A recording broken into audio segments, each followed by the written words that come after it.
Boleh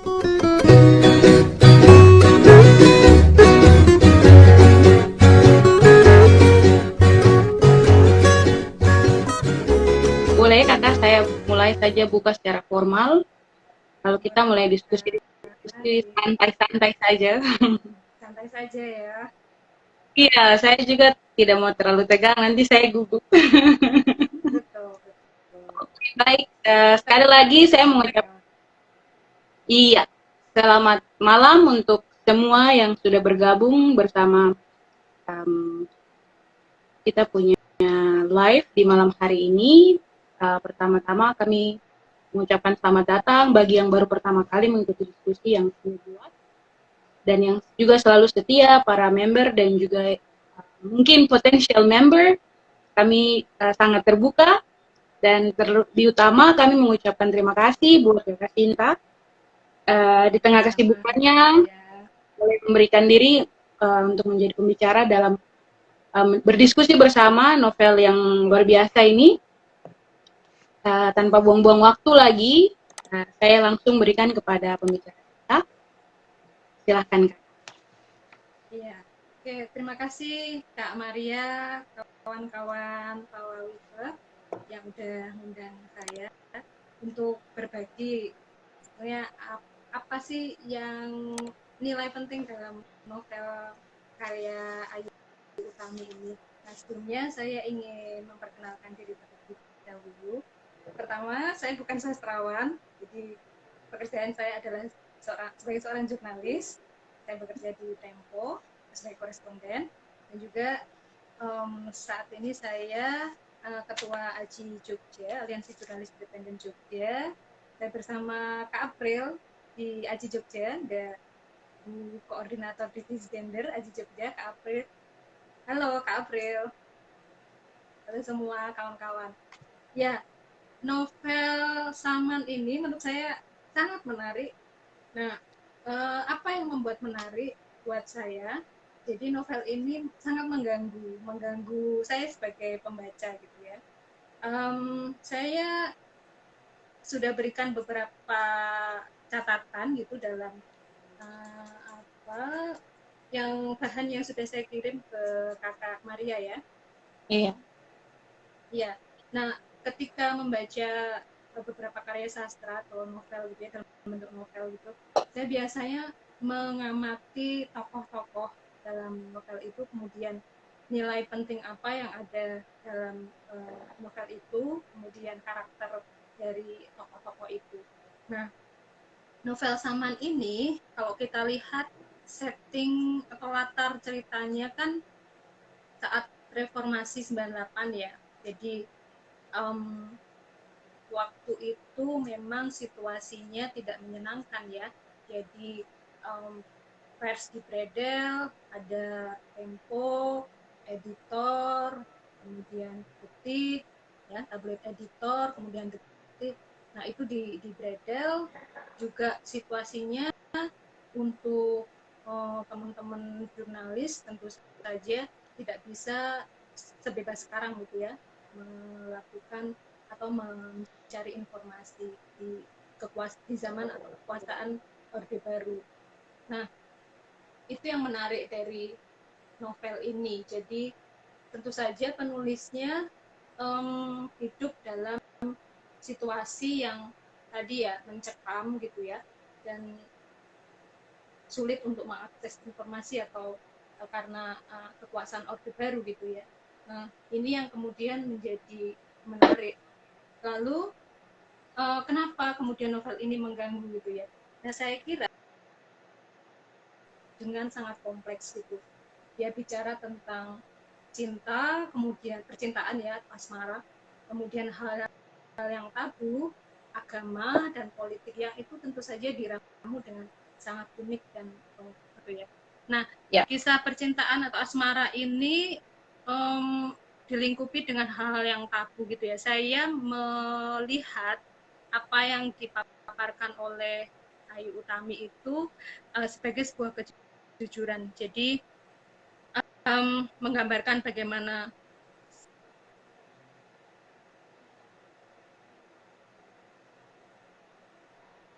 Laila itu kan dia jatuh cinta dengan Sihar. Sihar itu seorang pekerja di kilang minyak ya, Kak Iya, Maria ya, yang iya, kemudian dia sudah beristri ya, si Sihar ini.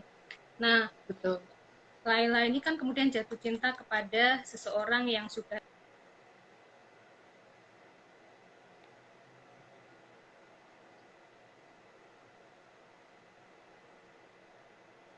saya cukup provokatif gitu ya. Jadi tidak ada dosa gitu. Kemudian kalimat selanjutnya gitu ya, tidak pernah ada yang salah dengan cinta gitu, dan ia Iya, mengisi sesuatu yang tidak kosong. Nah, memang cinta atau asmara cinta gitu ya, seringkali itu datangnya nggak terduga ya. Nah, di sini Ayu Utami menggambarkan keindahan, kemudian kegetiran dan berbagai kompleksitasnya berhubungan dengan cinta gitu. Nah, saya lihat dia secara jujur mendeskripsikan tentang seksualitas yang ini memang dianggap tabu ya di masyarakat, kemudian agama gitu ya. Jadi seksualitas yang seringkali itu kemudian dianggap tabu. Nah, dia secara jujur mengolah cerita itu di dalam novelnya gitu. Misalnya gini, tentang pelukan, kemudian apa dada besar, bibir indah dan gitu-gitu. Nah, seksualitas itu di Ayu berani untuk menyebutkan sesuatu yang tabu yang disebut seksualitas tadi. iya. Itu Kak Maria. Nah, nanti bisa kita diskusi lagi gitu ya tentang kisah percintaan ini. Nah, tokoh Laila dan Sihar Baik. ini ya. Dan Ya. menurut saya ini tokoh yang saya sukai. Sakuntala. Jadi Sakuntalanya kenapa kemudian menjadi tokoh favorit saya? Tokoh yang saya sukai karena dia keluar dari arus utama gitu ya. Jadi si Sakuntala ini kan digambarkan sebagai perempuan yang sangat rumit ya di antara 3 sahabat perempuannya gitu.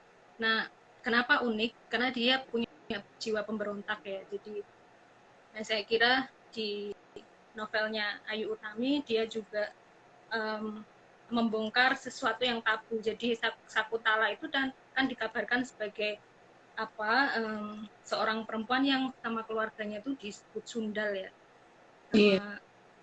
sama sama keluarganya kan disebut sundal oleh ayah dan kakak perempuannya.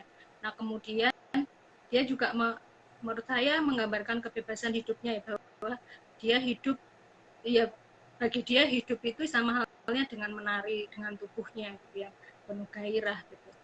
Nah, dari tokoh Sakuntala ini kita juga diajak berimajinasi gitu ya Kak Maria ya. Jadi ada penggambaran bahwa dia seorang peri yang saya merasa didongengi gitu ketika kemudian membaca pada bagian tokoh si Sakuntala ini.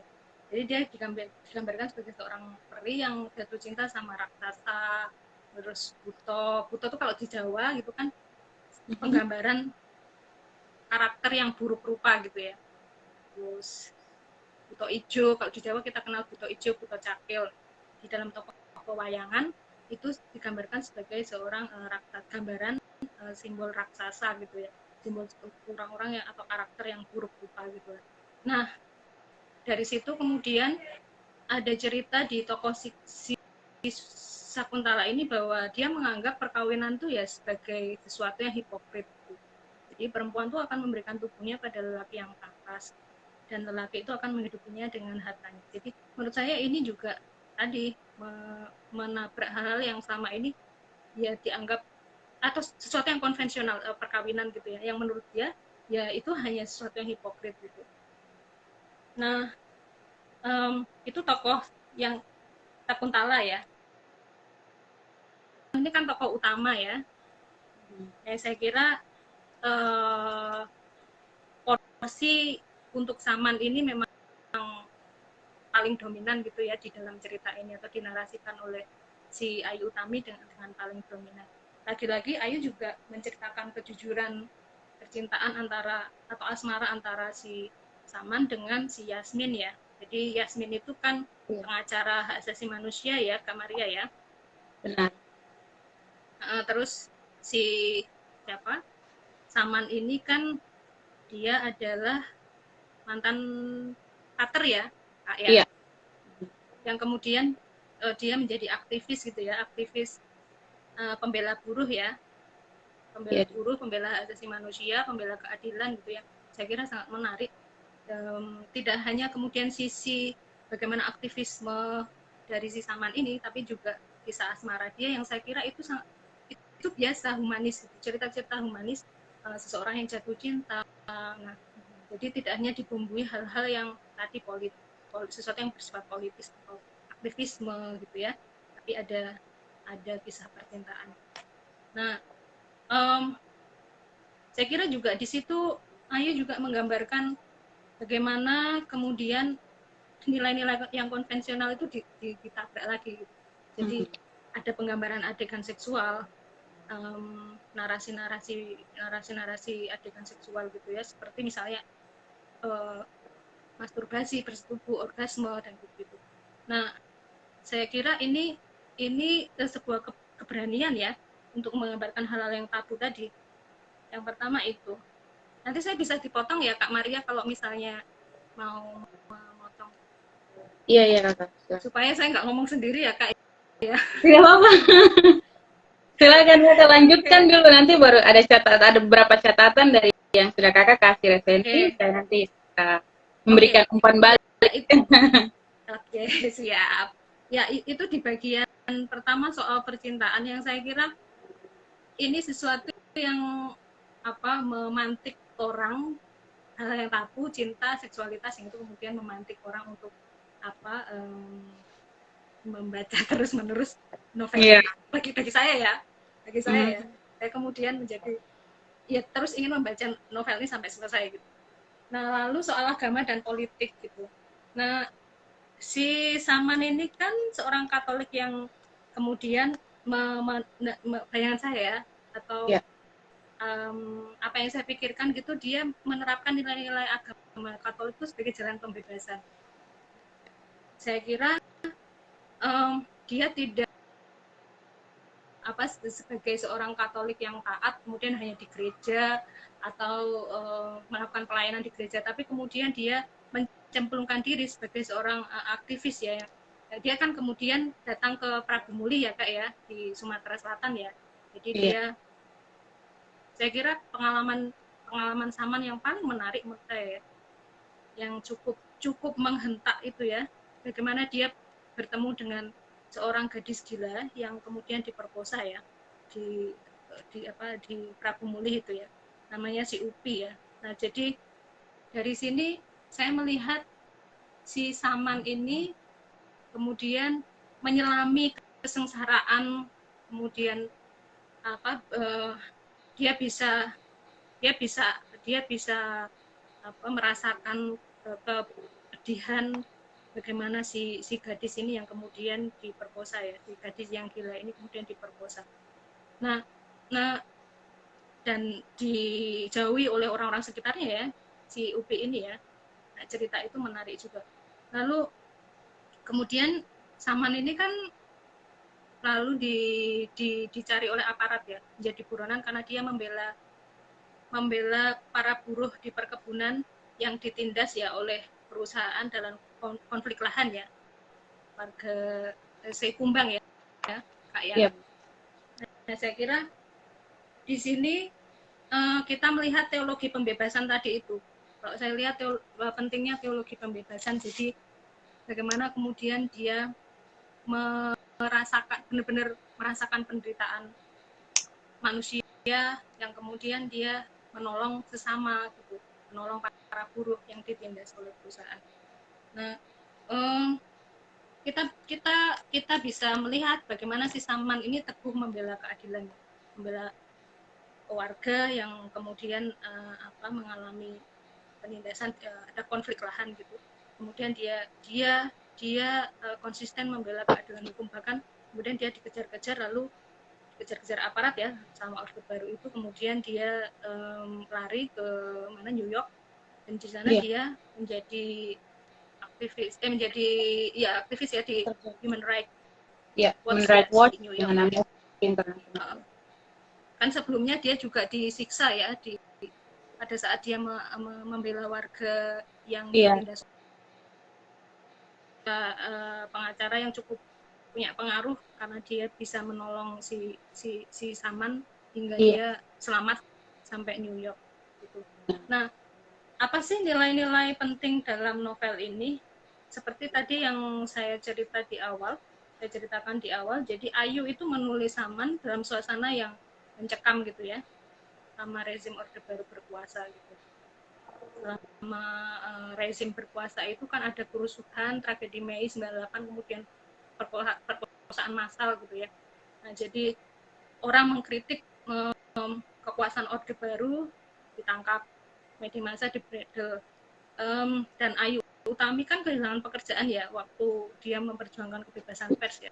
Dia kan salah satu orang yang ikut mendirikan AJI ya.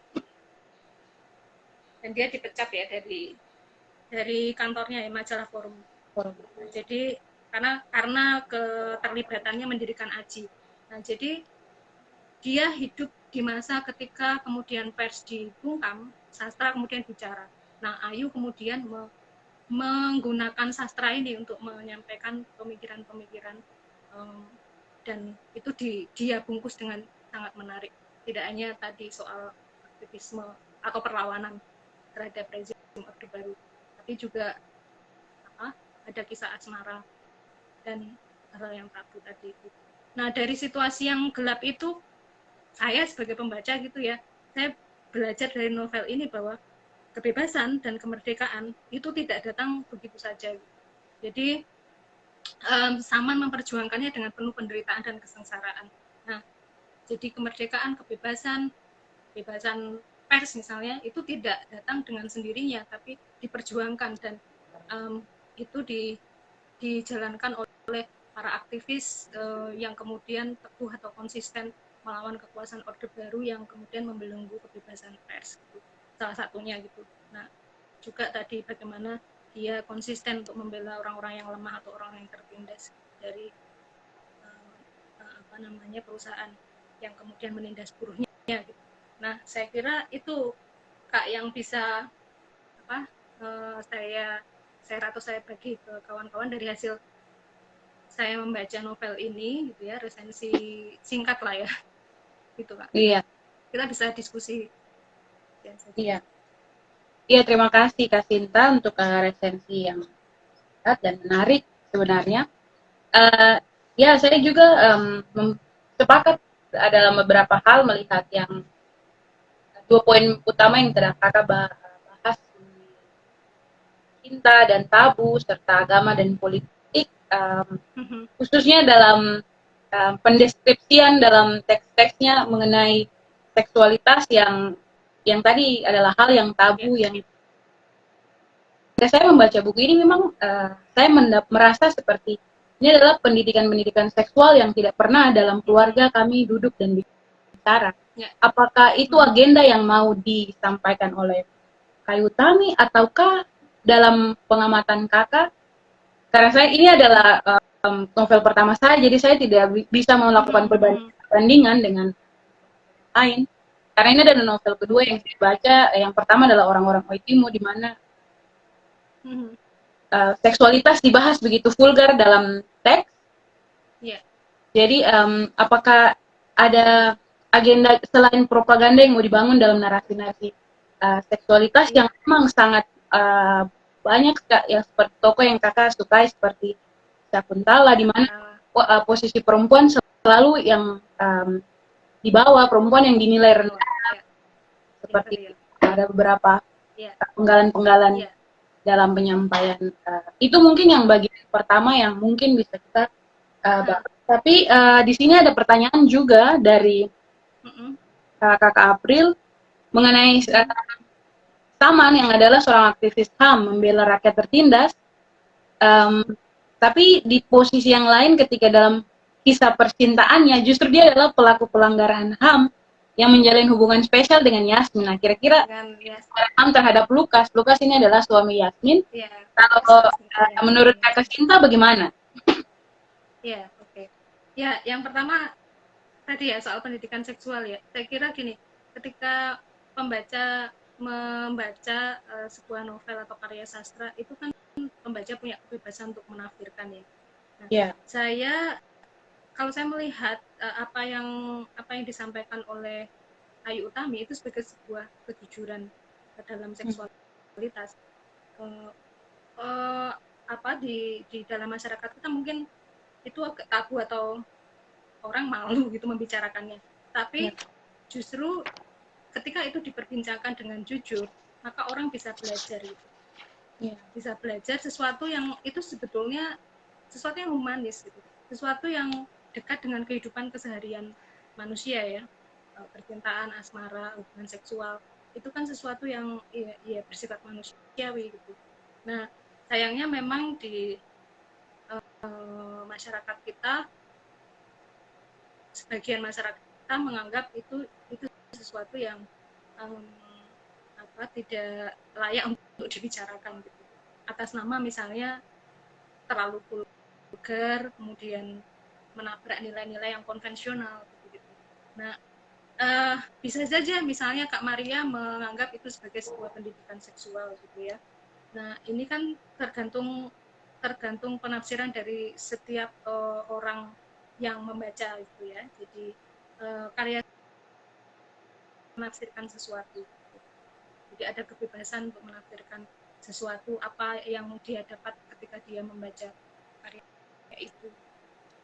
Bisa saja misalnya ketika Kak Maria menganggap itu pendidikan seksual, ya itu sah-sah saja gitu.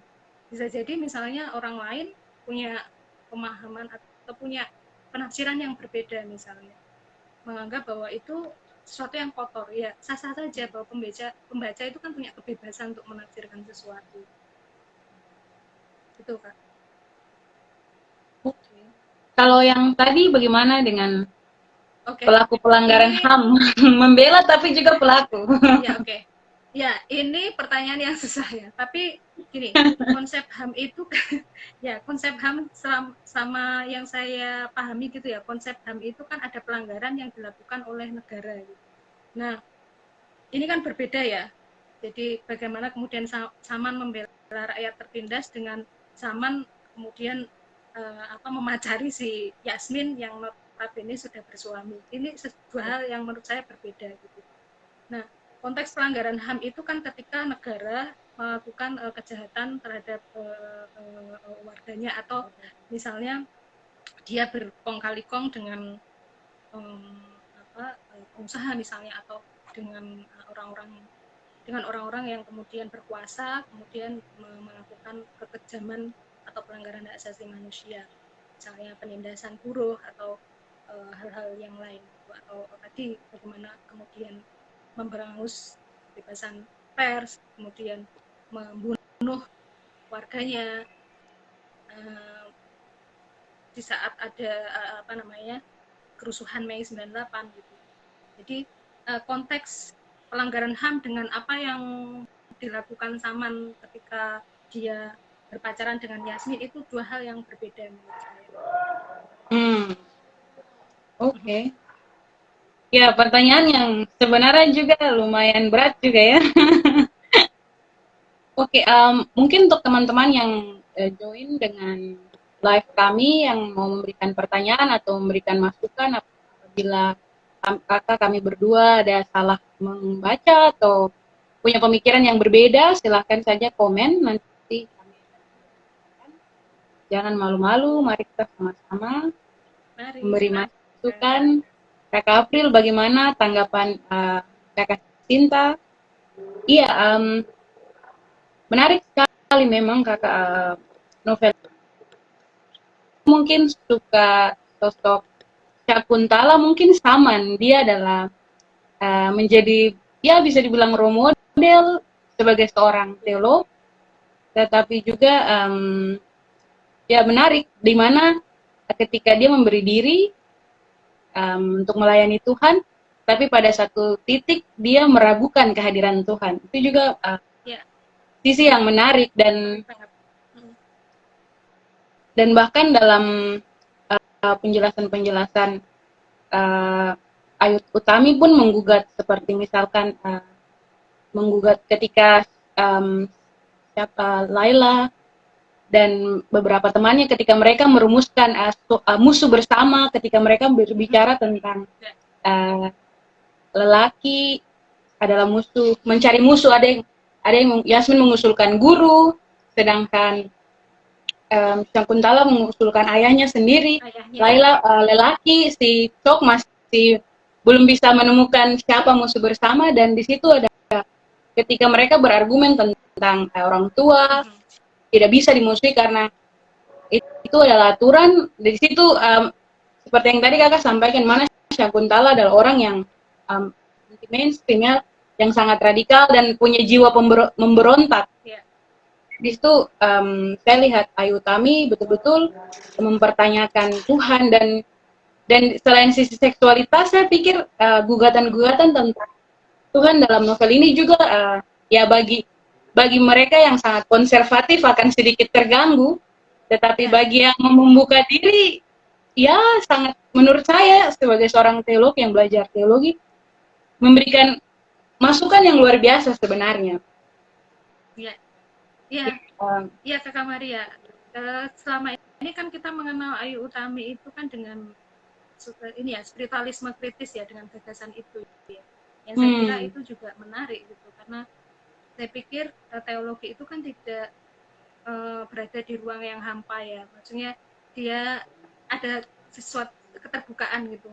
Jadi seperti tadi yang Kak Maria cerita, jadi ada sah-sah saja kemudian menggugat sesuatu, kayak seperti Saman misalnya menggugat keberadaan Tuhan misalnya, yang saya kira sekarang juga semakin berkembang kan, gugatan terhadap keberadaan Tuhan, kemudian seseorang mencari Tuhan. Nah, saya kira itu menarik ya. Jadi tidak, ya benar, ketika orang kemudian konservatif akan sangat terganggu dengan novel ini pastinya. Iya, saya sih membayangkannya ketika dulu waktu masih kuliah S1 paling akan terganggu.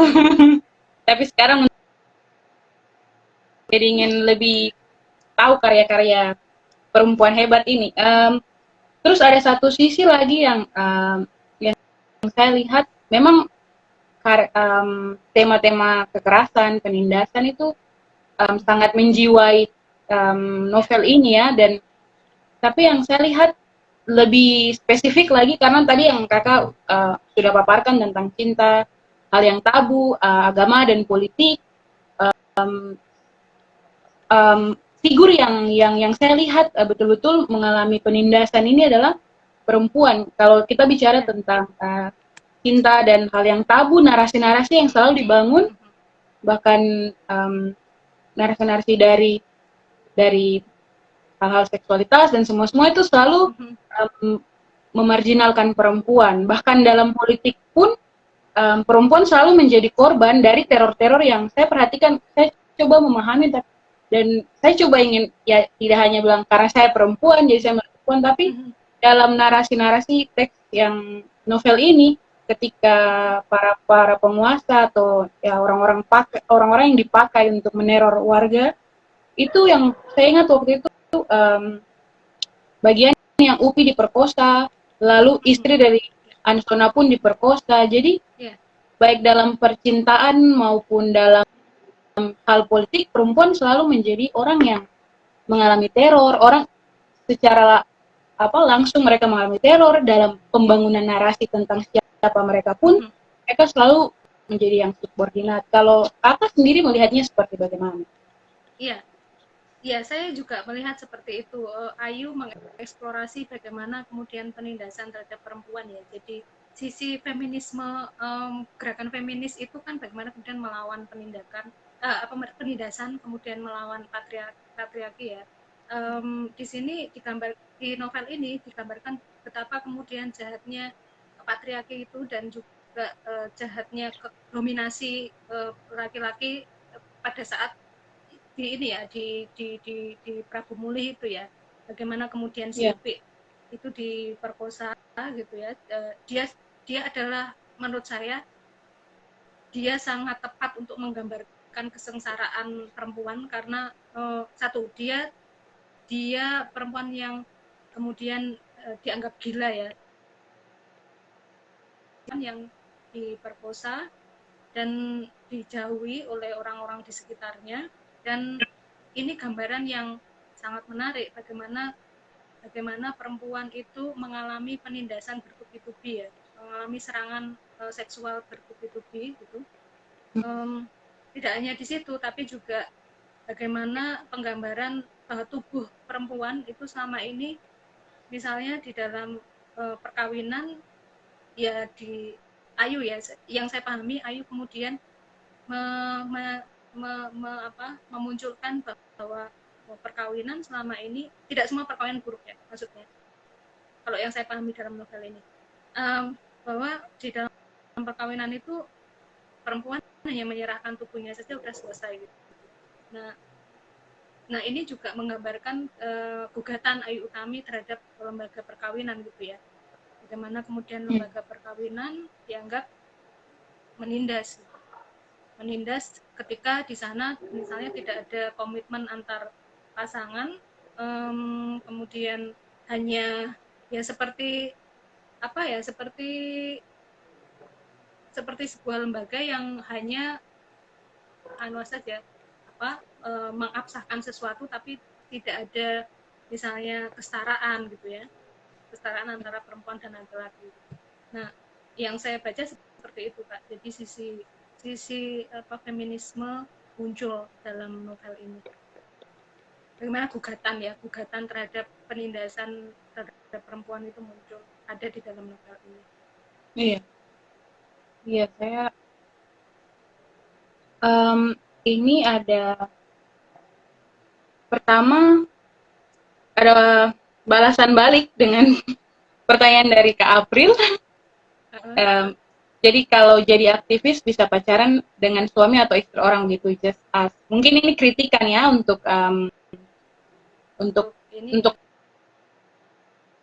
gimana menurut Kakak? Ya saya kira tadi ya, konsep HAM itu lagi berbeda, tetapi kemudian soal percintaan saya melihat itu kan sebuah komitmen ya. Nah kemudian ketika muncul tadi ya perselingkuhan, berarti kan ada komitmen yang kemudian dilanggar ya, komitmen antara Yasmin dengan suaminya ya, si apa namanya, Lukman ya, Lukas, si Yasmin dan Lukas gitu ya. Nah kita kan nggak tahu bagaimana itu terjadi gitu ya, yang namanya cinta, kemudian jalinan asmara mereka datang tiba-tiba, si Yasmin menolong si siapa namanya, Saman dalam pelarian dan lain-lainnya gitu. Tapi lagi-lagi tadi kalau dihubungkan dengan konsep hak asasi manusia, buat saya itu dua hal yang berbeda. Satunya adalah soal komitmen berumah tangga gitu, yang kemudian dilanggar oleh si Yasmin dengan pasangannya ya, si Lukas gitu. Nah, iya gitu. Kita pindah. Oke, sorry Kakak gimana? Gitu Kak Maria. Oke, baik. Kita pindah, ini ada audiens juga atas nama Sally Aurora. Kak April nih. Sally Aurora ini kakak dari Merauke. Dia bilang terima kasih untuk Kak Cinta. Kalau kakak suka salah, saya suka deskripsi Ayu tentang toko Upi. Ipi atau Upi ya namanya. Pokoknya kejujuran. Iya, kejujuran Ayu tentang seksualitas komplit lewat isu perselingkuhan, tapi juga apa agenda Ayu Tami dengan meletakkan toko Upi dalam cerita besar novel kalian. Oh. Iya. Kalau kita lihat deskripsi tokoh si Upi ini kan tokoh yang menurut saya paling sengsara ya, paling muram gitu. Buat saya juga tertarik dengan si tokoh Upi ini. Nah karena dia berada dalam situasi yang sangat berat gitu ya, jadi dia ditaruh di sebuah apa ya, di situ saya lupa tepatnya kandang atau apa ya, sebelum kandang ya, sebelum si Saman kemudian membuat rumah yang lebih bagus untuk menampung si Upi ini ya, atau yang lebih layak lah, rumah untuk si Upi. Nah iya, dalam konteks 98, kalau kita kemudian menghubungkan gitu ya, atau mencoba membuat sebuah benang merah dengan apa yang terjadi di 98 misalnya, kita lihat di periode itu, di tahun itu kan terjadi pemerkosaan massal ya, dan juga etnis Tionghoa juga kemudian banyak yang diperkosa, perempuan etnis Tionghoa kemudian banyak yang diperkosa. Nah, saya kira mungkin gitu ya, karena itu berada di dalam situasi itu, atau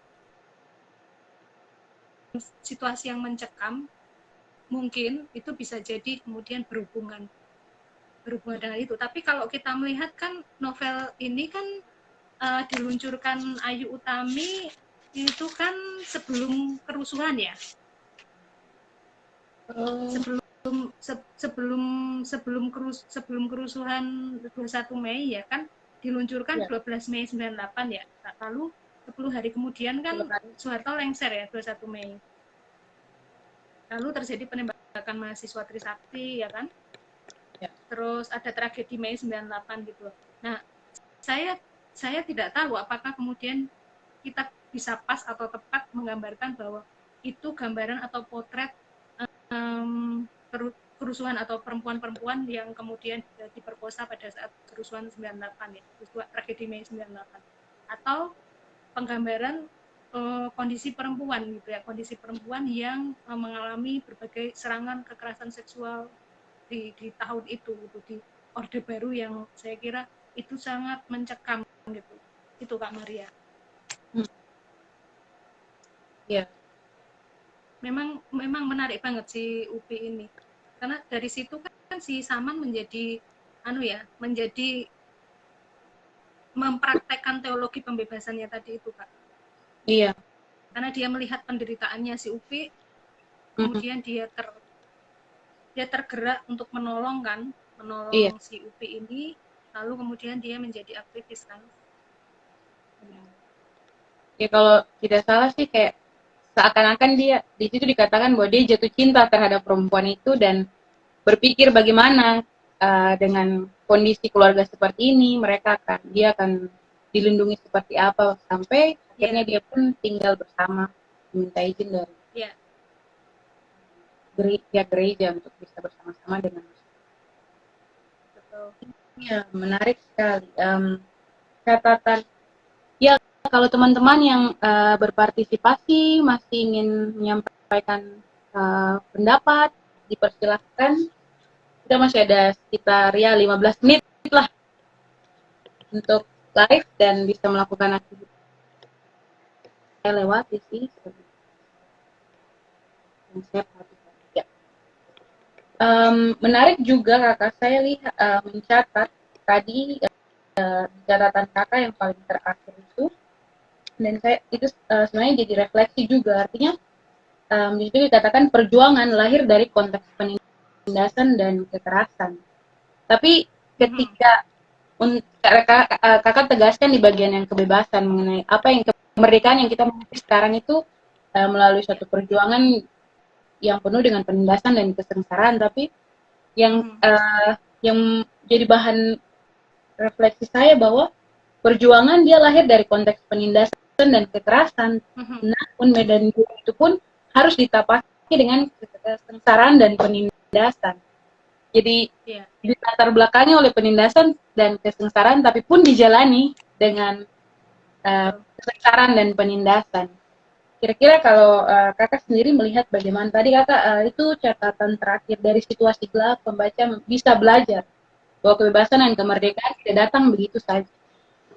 Iya, saya kira kita bisa belajar, kita kan di sekarang era reformasi, kita bisa belajar dari zaman kegelapan di era Orde Baru ya, bagaimana kemudian kekuasaan Soeharto selama 32 tahun dia kemudian berkuasa, dan banyak pelanggaran hak asasi manusia yang kemudian dilakukan selama dia berkuasa, selama rezim itu berkuasa, yang itu kemudian membuat para pegiat hak asasi manusia, jurnalis, kemudian para aktivis itu melakukan perlawanan bersama, aktivis buruh dan lainnya ya, aktivis asasi manusia melakukan gerakan bersama untuk melawan era Orde Baru ini, kekuasaan Orde Baru yang sangat menindas gitu. Nah, saya kira kita bisa belajar dari situ bagaimana orang-orang ini memperjuangkan kebebasan ya. Kebebasan itu ada kebebasan apa saja, misalnya pers yang diberangus pada saat Orde Baru berkuasa gitu ya. Nah, itu kebebasan pers itu tidak datang dengan sendirinya, diperjuangkan oleh teman-teman AJI gitu. Jadi AJI itu kan lahir dari tadi pers dibredel, kemudian hanya ada satu organisasi tunggal waktu itu, yang kemudian teman-teman AJI, beberapa aktivis dan juga jurnalis pegiat HAM itu kemudian terlibat aktif di dalam gerakan melawan Orde Baru ini, dan sejumlah jurnalis seperti Ayu Utami, kemudian jurnalis yang lain, para pendiri AJI juga melakukan perlawanan ini dan membentuk AJI ya. Nah, saya kira ini juga bisa menjadi hal penting yang bisa kita pelajari gitu dari namanya secara sembunyi-sembunyi itu ya melawan kekuasaan Orde Baru ini, dan juga sangat berani sekali untuk melawan Soeharto gitu. Nah, terus yang lainnya adalah tadi bagaimana penderitaan kesengsaraan hidup yang itu kemudian si Saman ini kan kita lihat tadi misalnya dia menolong si Upi, kemudian dia bersama para buruh yang ditindas oleh perusahaan di Sumatera Selatan itu. Nah, saya kira dari situ kita belajar betapa perlunya perjuangan yang keras atau perlu upaya yang panjang untuk kemudian mencapai kebebasan, keadilan terhadap orang-orang yang ditindas, yang itu membutuhkan, saya kira membutuhkan proses ya, dan membutuhkan usaha yang keras gitu, Kak Maria. Iya. Iya. Bicara tentang konteks perjuangan ini, memang kalau kakak sendiri melihat ini kan sudah dari tahun 1998. Bahkan di novel itu pun Yutami memberikan cetakan ke-30, 15 tahun setelah penulisan ini.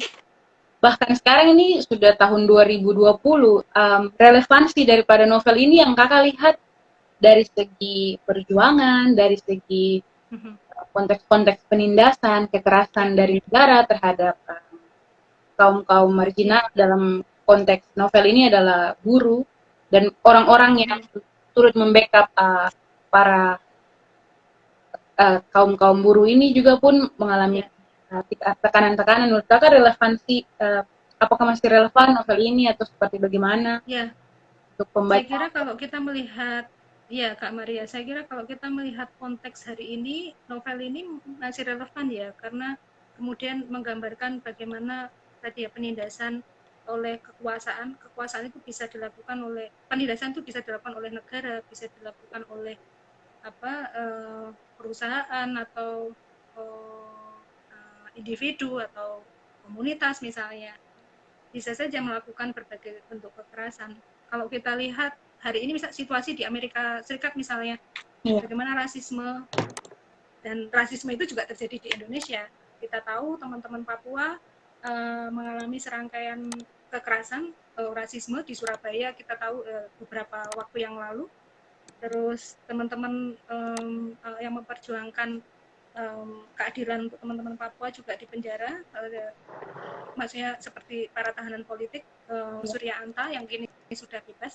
Nah, ini kalau kita melihat rasisme di tahun 98 itu kan bagaimana kemudian etnis Cina yang ditindas, para perempuan Tionghoa diperkosa, itu kan rasis ya, rasisme. Kemudian itu terjadi hari ini, terjadi di berbagai belahan negara, terjadi di Amerika Serikat, rasisme terhadap kulit hitam, kemudian terhadap jurnalis CNN baru kemarin ya, itu ditangkap ketika melakukan liputan protes rasisme di Amerika Serikat. Di Indonesia juga rasisme itu terjadi gitu. rasisme terhadap teman-teman Papua. Yang kita lihat misalnya di Jogja, teman-teman Papua yang kemudian mencari kos-kosan, saya tanya ke beberapa kawan itu kesusahan gitu, hanya gara-gara karena dia dari Papua gitu. Nah terus rasisme yang lain adalah misalnya teman-teman Papua itu dianggap suka mabuk, dianggap suka melanggar lampu lalu lintas gitu. Padahal ya semua orang bisa, dia dari etnis apapun gitu. Nah, ini gambaran betapa situasi apa yang terjadi di novel ini disinggung, meskipun kemudian tidak fokus kepada rasisme ya, karena ini novel sangat kompleks.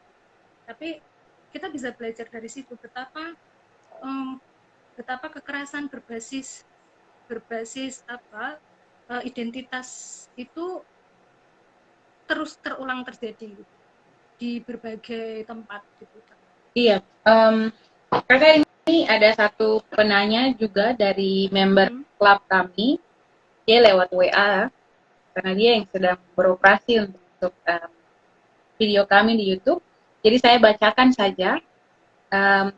Ayu Tami kan menulis novel Saman pada tahun 1998. Dalam novel tersebut, untuk setting tempatnya bukan saja di Indonesia, tapi juga di luar negeri dengan deskripsi yang, ya, New York, yang menurut dia bagus menurut teman ini. Tentu di situ sebelum menulis mesti dilakukan riset, sementara pada waktu itu internet tidak tersedia seperti sekarang. Bagaimana pendapat Kakak Sinta kalau Kak Sinta tahu bagaimana proses riset dari Ayu Tami pada waktu itu? Terima kasih. Ini dari teman Herman. Oke. Ya, memang Ayu Utami membuka tulisannya dengan cerita di Amerika Serikat ya, bagaimana penggambaran Central Park ya. Terus apa dia juga bertemu dengan si Sihar. Dia ketemu Sihar di sana ya, jadi latarnya memang di Amerika Serikat ya. Nah, saya belum tahu bagaimana kemudian risetnya Ayu Utami, bagaimana kemudian penggambaran Amerika Serikat ini, tapi bisa jadi kemudian Ayu barangkali pernah ke sana misalnya sebelumnya pada tahun-tahun itu, bisa jadi dia pernah ke sana atau seperti apa, saya nggak tahu ya Kak Maria ya. Apakah dia sebelumnya sudah pernah ke sana sehingga kemudian dia berimajinasi tentang tempat itu, atau misalnya membaca itu. Nah, saya nggak tahu ya bagaimana proses risetnya. Ya, itu yang soal New York ini ya. Iya, mungkin nanti kita harus tanya langsung ke Kakak Ayu Tami. Ke Ayu Taminya saja. Iya, ya begitu Herman. Mungkin dari teman-teman yang lain kita masih ada sekitar 5 menit lagi. Dari teman-teman yang berpartisipasi, apakah ada lagi? Tapi menurut Kak, ya pasti sebagai pembaca kita pasti memilih potret-potret mana yang menjadi kesukaan kita ya.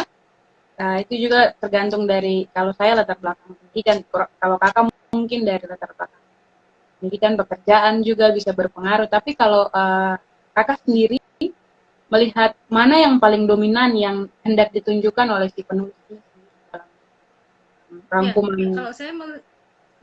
Kalau saya melihat gini, kalau kita melihat penokohan yang paling ingin ditonjolkan dari novel ini itu jelas Saman ya, karena dia punya porsi cerita yang paling banyak, dominan ya di novel ini gitu.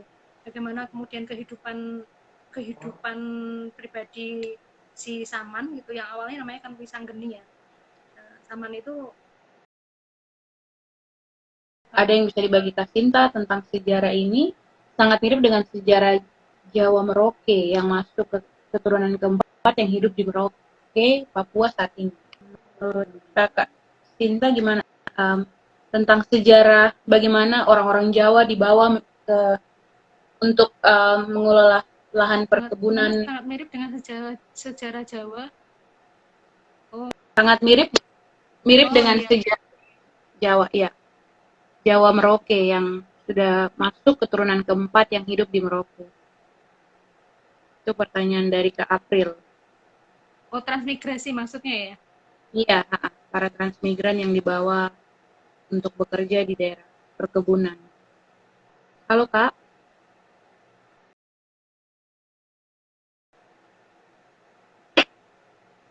Baik, sepertinya Kakak Cinta mengalami gangguan dan saya coba WA juga masih centang satu, sepertinya memang gangguan dengan sinyal ataupun mungkin pulsa data habis atau seperti itu, saya kurang tahu. Eh, Terima kasih banyak untuk teman-teman yang sudah berpartisipasi. Mohon maaf untuk beberapa pertanyaan-pertanyaan yang disampaikan yang belum bisa dijawab oleh pembicara kita. Saya masih menunggu berita dari beliau. Tetapi kami ingin mengucapkan terima kasih dari klub buat semua yang sudah berpartisipasi dari awal diskusi hingga sekarang. Kami mohon maaf untuk masalah-masalah teknis.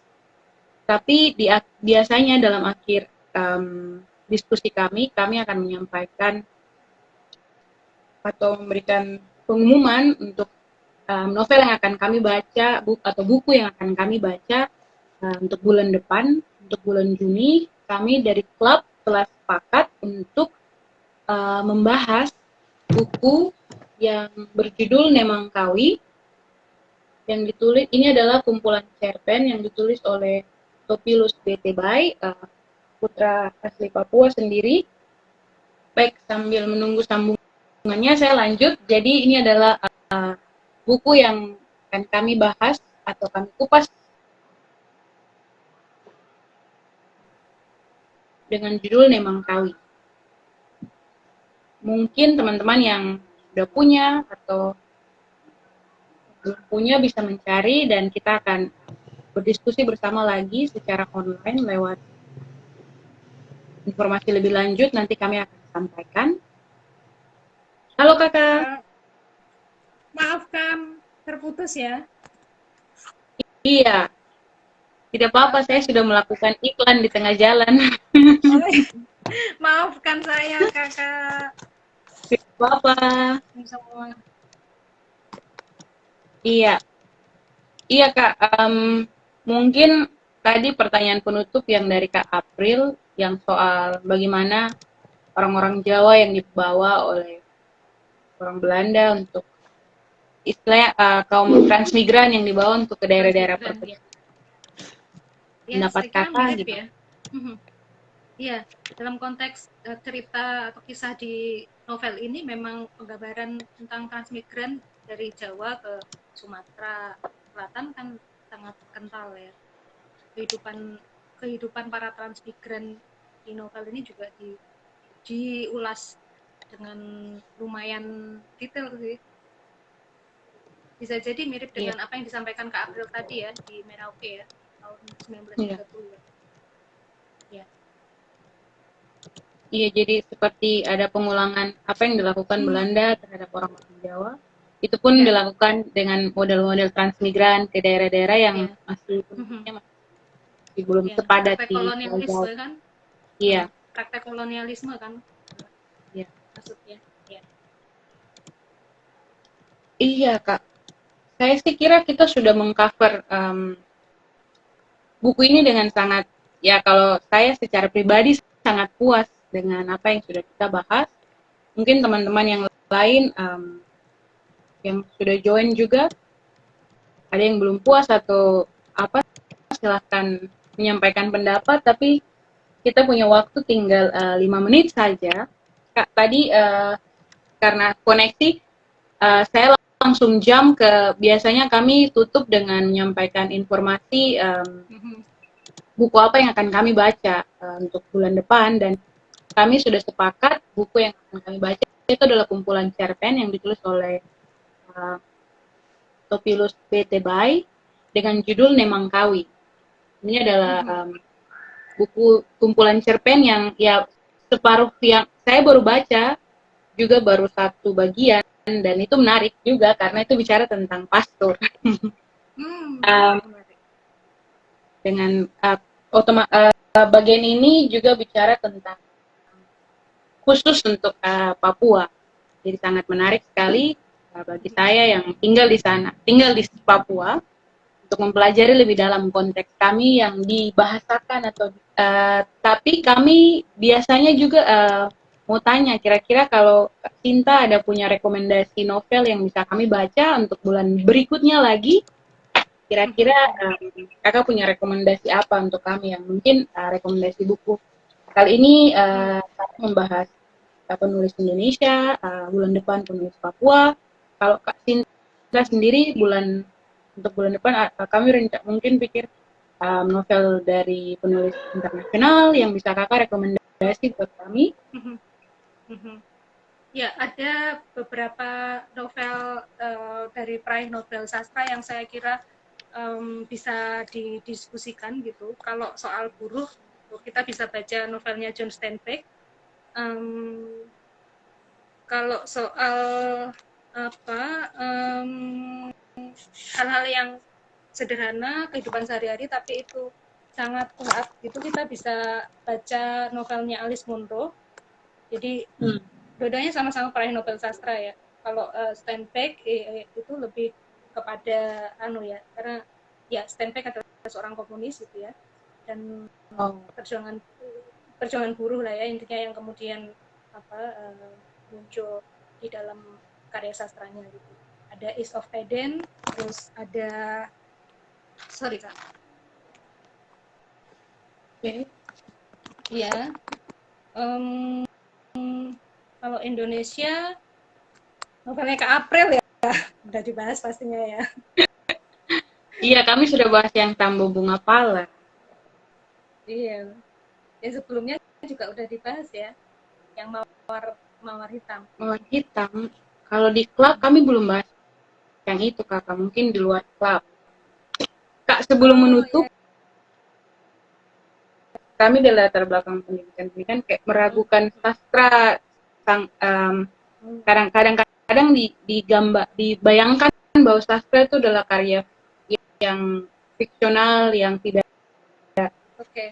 akurat. Nah, menurut ini dari Herman, menurut Kak Sinta yang juga berprofesi sebagai jurnalis, seberapa penting sebuah riset ketika orang hendak menulis sebuah karya tulis dalam konteks diskusi malam ini, dalam menulis karya fiksi, fiksi juga perlu melakukan riset.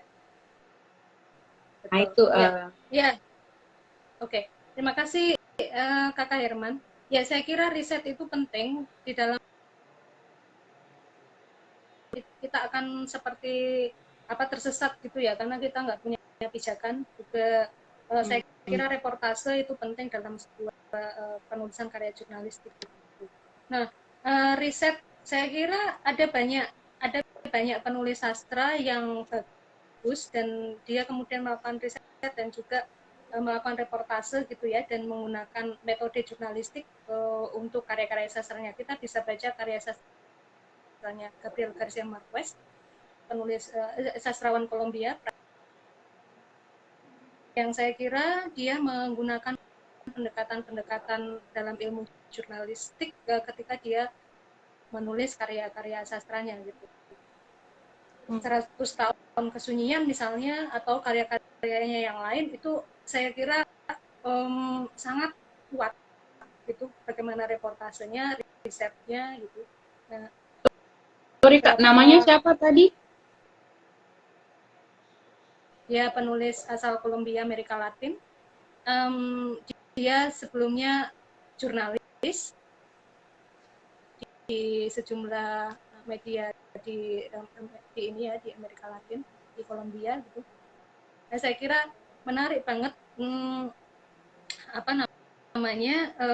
metode yang dia pakai gitu, riset, kemudian reportase, dan itu di latar belakang dia sebagai seorang jurnalis dia pakai gitu. Metode-metode yang diterapkan adalah ketika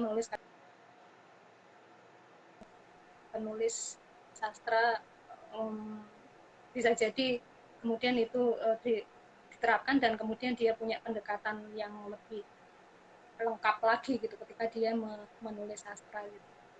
Iya. Ya. Ya, sangat penting riset. Iya benar. Kayaknya dua orang novelis yang saya baca bukunya dan yang saya jatuh cinta dua-dua juga adalah jurnalis ya, Ayu Utami dan Kakak April juga dua-dua punya latar belakang. Ya, Tambah yang ini lagi, kayak bisa orang ketiga nih. Iya. Atau mungkin Kakak Sinta juga mau menulis novel.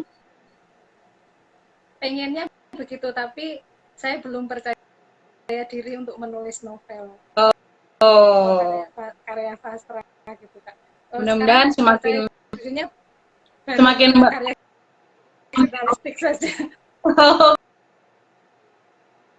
dan belum percaya diri untuk menulis karya sastra. Mungkin suatu ketika, suatu hari nanti iya. saya bisa ke sana. Semoga, Baik. pengen seperti Kak April. Iya benar. Iya baik. Terima kasih banyak Kak Sinta untuk waktunya. Kita bisa Sama-sama Kak berdiskusi Maria. bersama dan bahkan juga rekomendasi untuk bahan bacaan kami di bulan yang 2 bulan lagi.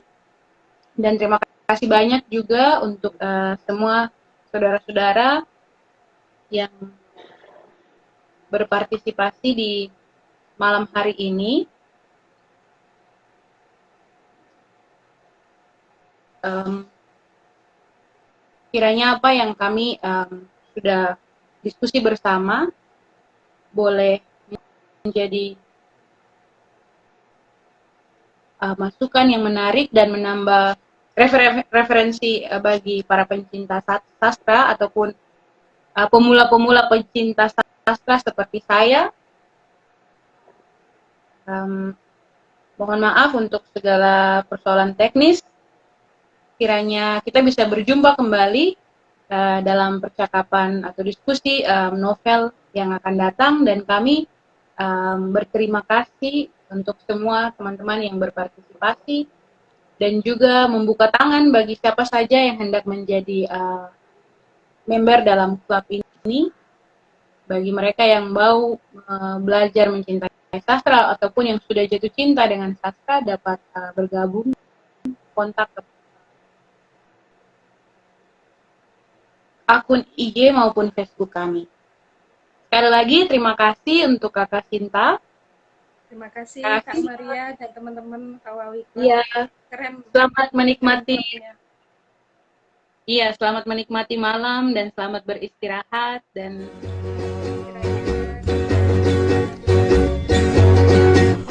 Ayumbau be cada uno, anui be maren be sobunda. Be cada